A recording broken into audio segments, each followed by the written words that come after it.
रीवा जिले के 37 कंप्यूटर ऑपरेटरों को बिना किसी जांच के कर दिया गया है प्रतिबंधित, जिसका विरोध करते हुए यह सभी कंप्यूटर ऑपरेटर कलेक्ट्रेट पहुंचे अपनी बात मीडिया को बताई। दरअसल हुआ यह है कि इस वर्ष जो धान खरीदी हुई उसमें लगभग 400 किसानों के पंजीयन को निरस्त कर दिया गया। समितियों पर यह आरोप लगा कि बिना किसी कारण के उनके पंजीयन को निरस्त कर दिया गया, जिससे ये किसान अपनी फसल का विक्रय नहीं कर पाए। हालांकि ये कंप्यूटर ऑपरेटरों का कहना है कि पूरी जांच करवा ली जाए, जो दोषी हो उसे सज़ा मिले, लेकिन पूरे कंप्यूटर ऑपरेटरों को एक साथ इस तरह से निकालना किसी साजिश की तरफ इशारा करता है। उपार्जन से कंप्यूटर ऑपरेटर हैं और हम लोग की सेवाएं कलेक्टर मैडम महोदया के द्वारा प्रतिबंधित कर दी। खरीदी के लिए हम लोगों को प्रतिबंधित कर दिया गया है, जबकि 17 तारीख को आदेश कंट्रोलर साहब का हो रहा है जांच के लिए, उसमें कोई जांच नहीं कराई गई और हम लोगों को बिना दोषी होते हुए भी हम लोगों को दोषी ठहरा दिया गया और ये लगा दिया गया हम लोगों ने उपार्जन में अनियमितता किया, जबकि हम लोगों द्वारा आज दिनांक तक कोई अनियमितता नहीं की गई। जांच करा लिया जाए, इसमें दूध का दूध और पानी का पानी हो जाएगा। हम गलत है तो हमको हटा दिया जाए। मामला क्या था? मामला ये था कि जो 400 रीवा जिले में जो शिकायत की गई थी माननीय दिनकर द्विवेदी जी अतरैला द्वारा कि रीवा जिले में 408 किसानों का पंजीयन निरस्त किया गया। मनमाने ढंग से ऑपरेटरों ने पंजीयन निरस्त कर दिया, किसान अपनी खरीदी से वंचित हो गया और उसको उसकी फसल का लाभ नहीं मिला। लेकिन हम लोग जितने लोग यहाँ खड़े हुए हैं, इसमें A to Z किसानों का भुगतान हो चुका है, किसानों को पैसा मिल चुका। किसानों द्वारा कोई शिकायत नहीं की गई, लेकिन इनके द्वारा किस लालच में, किस आवेश में आकर शिकायत की गई और उसकी जांच नहीं कराई गई और लोगों देख के उसका हम लोगों के ऊपर कार्रवाई कर दी गई। अगर ये जांच अपने विभाग स्तर से मैडम के द्वारा एक एक किसान कोड डाल के उपार्जन पोर्टल पे चेक करा लिया जाता, तो जो पंजीयन डिलीट हुए थे उसकी पूरी प्रोसेस मैडम को दिख जाती। JIT पोर्टल से भुगतान करने का भी उस पे नियम ऑप्शन है, जिससे किसानों को भुगतान किया जाता है। अगर मैडम किसान कोड डाल के एक एक किसान का पेमेंट चेक करवाती तो उनका स्टेटस दिख जाता।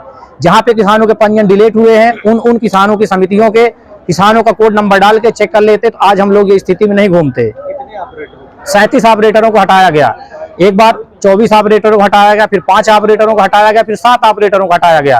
कुल मिला के 37 ऑपरेटरों को सेवा से पृथक कर दिया गया। इस तो हम लोगों से यही निवेदन है आज मैडम से कि मैडम जांच करा लिया जाए यथाशीघ्र, क्योंकि उपार्जन का कार्य चालू होने वाला है, ताकि हम लोगों की रोजी रोटी चलती रहे और हमारे परिवार का भरण पोषण होता रहे। मेरा नाम विजय कुमार गौतम है, मैं कंप्यूटर ऑपरेटर उपार्जन केंद्र चोरहाटा से। मैं योगेंद्र पांडे, ऑपरेटर संघ के अध्यक्ष। हमको जानकारी मिली हमारे साथियों द्वारा कि रीवा जिले में कुछ साथियों को बगैर जांच किए हुए बाहर कर दिया गया है, जो ये अन्यायपूर्ण है। जब कोई साथी कोई त्रुटि करता है तो सबसे पहले उसकी जांच होनी चाहिए और जांच के उपरांत यदि वो गलत पाया जाता है तो उसको सेवा से बाहर करना चाहिए। जबकि रीवा जिले में ऐसा नहीं हुआ है। यदि संबंधित कोई शिकायत प्राप्त हुई उसकी जांच होनी चाहिए, उसके बाद यदि संबंधित दोषी पाया जाता है उसको सेवा से बाहर करना चाहिए। लेकिन यहाँ विधि के विधान के विपरीत कार्य किया जा रहा है, जो हमारे साथी अब कटघरे में यानी कि भूख के कगार में खड़े हो चुके हैं।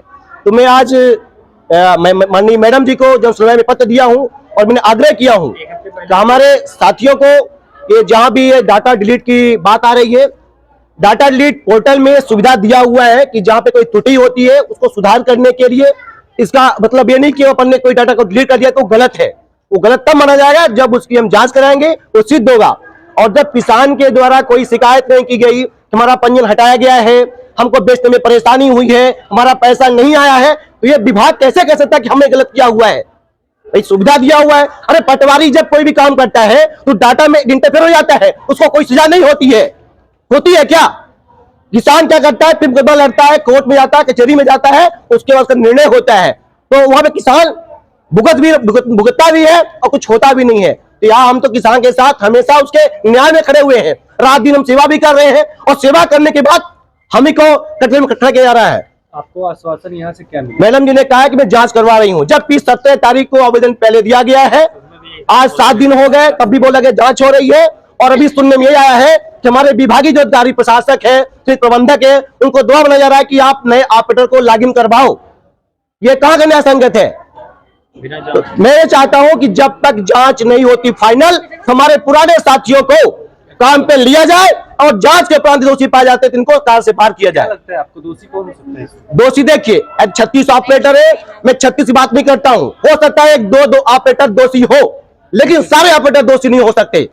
इतने लोगों को निकाला जा रहा है कहीं न कहीं आप मानते हैं कि अन्याय हुआ है? तो अन्याय हुआ है। जहाँ अन्याय होता है वहाँ एक न एक कोई दोषी होता है, तो दोषी कौन है, किसको मानते हैं आप? यहाँ पे दोषी जांच के उपरांत जांच के उपरांत ही पता चलता है कौन दोषी है। बिना जांच के हम ठोस नहीं जा सकते। अब दबाव, जैसा दबाव बनाया जा रहा है लोगों के ऊपर, यहाँ पे एक सुनियोजित कोई प्लानिंग है कि पुराने ऑपरेटर कई साल से काम कर रहे हैं, इनको आगे हटा दिया जाएगा तो हमको शासन की जो सुविधाएं मिलने वाली है वो नहीं मिल पाएंगी।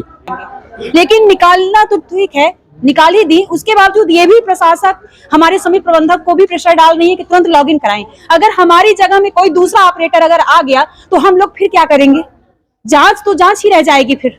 इसीलिए मैं इतना निवेदन करना चाहती हूँ कि तुरंत जांच हो, उसके ऊपर कार्रवाई हो, फिर हम लोगों के लिए निर्देश दिया जाए कि हम लोग करें क्या। अगर हम लोग गलत हैं बेशक निकाल दें हमें, पर जांच करने के बाद। कितने साल से आप लोग ऑपरेटर हैं? मैं 2018 जनवरी से मेरी ज्वाइनिंग है और बाकी ऐसे ही सभी हमारे साथियों के हैं। 12-13 लगे हुए, 13 साल हो गया नौकरी करते हुए।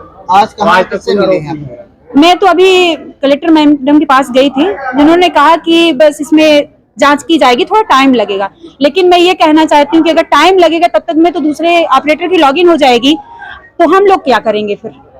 कैसा लग रहा है कि हो रही है दूसरे लोगों की भर्ती होने ये तो वैसा, क्योंकि हमारे लोग के जो प्रबंधक लोग हैं उनके ऊपर दबाव है कि तुरंत लॉगिन कराया जाए, तो भाई करवाएंगे ही भाई, अपने किसी न किसी ऑपरेटर की तो ज्वाइनिंग करवाएंगे ही भाई, वो भी तो बंधे हैं ना। तो 420 लोगों का किसानों का बताया जा रहा है, वो हर जगह के हैं। रीवा में किसी जैसे मान लीजिए किसी समिति में 3, किसी समिति में 2, तो मैं ये कहना चाहती हूँ कि सॉफ्टवेयर में सुविधा ही ना होती भाई। हम कहते हैं कि, और फिर हमने किसी का अगर मनमानी ढंग से डिलीट किया और हम पंजीयन नहीं किए तब हम लोगों को निकाल दिया जाए। हमने डिलीट किया, पंजीयन भी किया, किसान बेचे भी, पावती भी है, JIT से उनका पैसा भी आया है, फिर किस मुद्दे से हम लोग को हटाया जा रहा है, मैं ये कहना चाहती हूँ बस। कुल मिला के बिना जांच के हम लोगों को निकाला जा रहा है, ये कष्ट है हम लोगों को। इसमें दोषी आप किसको मानते हैं? अब ये तो हम व्यक्तिगत किसी को दोषी नहीं बनाते, ये सिर्फ बस इतना बस कहना चाहती हूँ कि इसमें जांच हो, बाकी मैं किसी को दोषी न किसी के ऊपर ब्लेम। अब आगे क्या रुख है आप लोगों का, क्या होगा अगर ऐसा कुछ नहीं होगा तो अब हम लोग क्या करेंगे? मरेंगे, बच्चे भूखे मरेंगे, हम लोग परिवार में ऐसे ही और क्या करेंगे?